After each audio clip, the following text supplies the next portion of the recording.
Hello friends, नमस्कार। कैसे हैं आप लोग? आज का हमारा जो यूपी पीसीएस का आंसर राइटिंग है उसमें हम अगला प्रश्न देखेंगे। गांधार और मथुरा कला शैली भारत की दो अलग अलग परस्पर संबद्ध कलात्मक परंपराओं का प्रतिनिधित्व करती हैं। इन शाखाओं ने भारतीय मूर्तिकला के विकास में किस प्रकार योगदान दिया? तो आप पहले प्रश्न को तोड़िए। पहले आपको पता होना चाहिए कि गांधार मूर्तिकला शैली क्या है, मथुरा का पूर्व मूर्तिकला शैली क्या है, और प्राचीन भारत के दो अलग अलग परस्पर संबद्ध कलात्मक परंपरा, मतलब जो इनकी कलाओं का परंपरा है वो किस प्रकार से अपना प्रतिनिधित्व करती हैं। इन शाखाओं ने भारतीय मूर्तिकला के विकास में किस प्रकार से योगदान दिया, इसको आपको बताना है। तो इनका योगदान बताना है, इनके बारे में बताना है। ठीक है, तो सबसे पहले हम देखेंगे इंट्रो छोटा सा हो जाएगा कि गांधार और मथुरा कला शैली सबसे प्राचीन भारत की प्रमुख मूर्तिकला शैली थी, परंतु इनकी विशेषताएं, शैली और प्रभाव भिन्न भिन्न थे। बहुधा ये भिन्न भिन्न थे, लेकिन ये कहीं ना कहीं भारतीय मूर्तिकला को संगठित करने का प्रयास किए थे, इंटरनल स्तर पर भी और अंतर्राष्ट्रीय स्तर पर भी। ठीक है, तो देखते हैं क्या है गांधार कला शैली क्या है। तो गांधार कला शैली ये उत्तर पश्चिम भारत में विकसित हुई थी। अब आपको उत्तर पश्चिम भारत पता होना चाहिए, नहीं तो मैं हवाबाजी में बोलता हुआ चला जाऊँ, आपको पता ही नहीं हो। देखिए, ये आपका सपोज दैट ये भारत है, ठीक है, ये आपका भारत है। अब आपको पता होगा कि ये आपका ऊपर वाला उत्तर है, इधर आपका दक्षिण, ये है आपका पूर्व, और ये आपका पश्चिम। तो उत्तर और पश्चिम का मतलब होता है ये वाला, ठीक है, ये वाला रीजन जहाँ मैं गोला बना रहा हूँ ये उत्तर पश्चिम का रीजन है। ठीक है, तो यहाँ पर ये जो है विकसित हुई थी गांधार कला शैली। यूनान का मतलब होता है आज का वर्तमान में जो ग्रीस है, रोम साम्राज्य के प्रभाव से स्पष्ट रूप से इसमें दिखता है। यूनानी और रोमन साम्राज्य का प्रभाव इसमें स्पष्ट रूप से दिखता है। विशेषकर नक्काशी, यथार्थवादी, चेहरे पे घुंघराले बाल और वस्त्रों की जो सिलवट मतलब चुंगड़ा हुआ वस्त्र है, इसमें व्यापक तौर से दिखाया गया है। तो क्या क्या है, यूनानी रोमन का प्रभाव इसमें है, और विशेषकर इसमें नक्काशी, यथार्थवादिता और चेहरे तथा घुंघराले बाल जो हैं और वस्त्रों में जो सिलवटें पड़ी हुई हैं, सिलावटें हैं, उसमें दिखाई दे रही है। ठीक है, भगवान बुद्ध की मूर्तियों को पहली बार मानव रूप में इस गांधार कला शैली से दर्शाया गया है। सामग्री ग्रे स्लेट, काले रंग के पत्थर जो है इसमें प्रयोग किए गए हैं।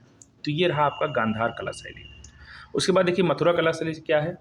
तो इसका ये भी एक भारतीय मूर्तिकला शैली का उदाहरण है।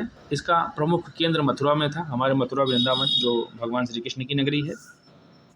यह पूर्णतः भारतीय शैली में विकसित यथार्थवाद से अधिक आदर्शवाद पर जो है आधारित है। या यथार्थ और आदर्श क्या होता है, जैसे भारत जो है मंगल ग्रह पर पहुंच गया, ठीक है, तो ये इसका यथार्थ है। भारत सत्ता है जो कि पहुंचा हुआ है मंगल ग्रह पर, ठीक है, लेकिन आदर्श में कितनी समस्याएं उसको हुई, बदलते परिवेश में और कोई पहुंच पाएगा कि नहीं पहुंच पाएगा, ये आदर्श की बात है। मतलब सामान्य तौर पर जैसे कि कोई चीज़ 100% सत्य है, ये यथार्थ है, लेकिन उस 100% की सत्यता को प्राप्त करने में जो कठिनाइयाँ हुई हैं या कम कठिनाइयाँ हुई, कैसे हुई, आदर्श लोग उस पर कब मतलब नॉर्मल ढंग से पहुंच जाएंगे, वो उसकी जो है आदर्श स्थिति होती है कि मतलब नॉर्मल ढंग से उस पर उस पॉइंट को आप अचीव कैसे कर लेते हैं, उसको हम आदर्श स्थिति कहते हैं।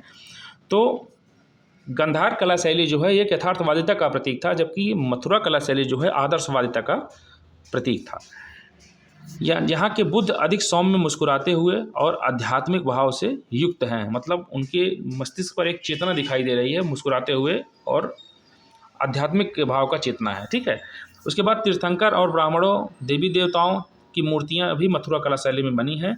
सामग्री इसका लाल बलुआ पत्थर है। ठीक है, अब आपको मैं बता दूं ये कहाँ पे मिलेगा। आपको जब इतिहास पढ़ेंगे GS1 में, ठीक है, IAS का भी, UPSC का भी, UPPCS का भी, दोनों में है। तो GS1 में जब आप पढ़ेंगे तो उसमें इतिहास के 5 भागों को बांटा गया है। पहला विश्व इतिहास है, दूसरा आर्ट एंड कल्चर है। तो आर्ट एंड कल्चर का ये पॉइंट है, टॉपिक है, भारतीय कला संस्कृतियों के बारे में आप बताइए।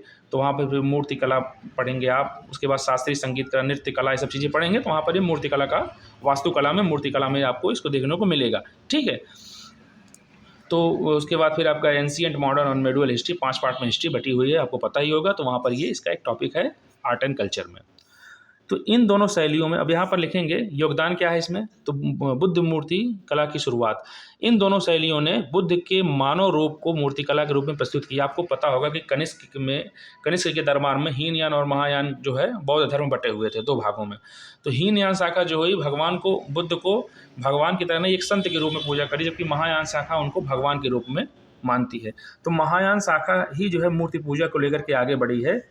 आप चले जाएंगे थाईलैंड में और मंगोलिया वगैरह में, तो भगवान बुद्ध की महायान शाखा जो है वहाँ पर पहुँची हुई है।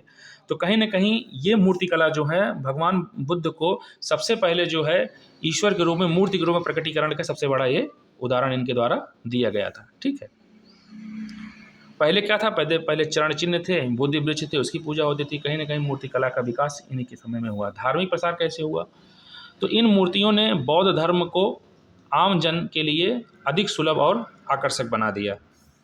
तीसरा क्या है, अस्थाई और विदेशी शैलियों का समन्वय।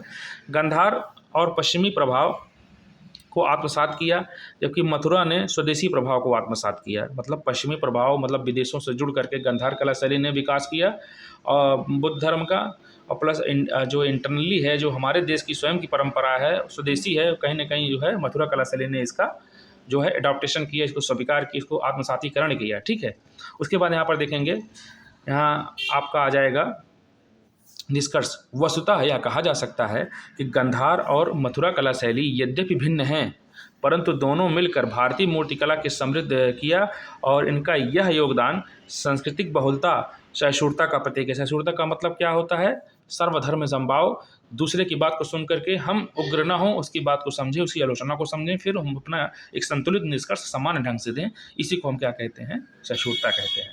ठीक है, तो आई होप आपको ये क्वेश्चन समझ में आया होगा और मैंने समझने का पूरा प्रयास किया। कोई भी दिक्कत होगी तो आप बताइएगा, फिर हम इसे लोग रोज़ एक क्वेश्चन लेके आते रहेंगे। ठीक है, नमस्कार। एक सेकेंड।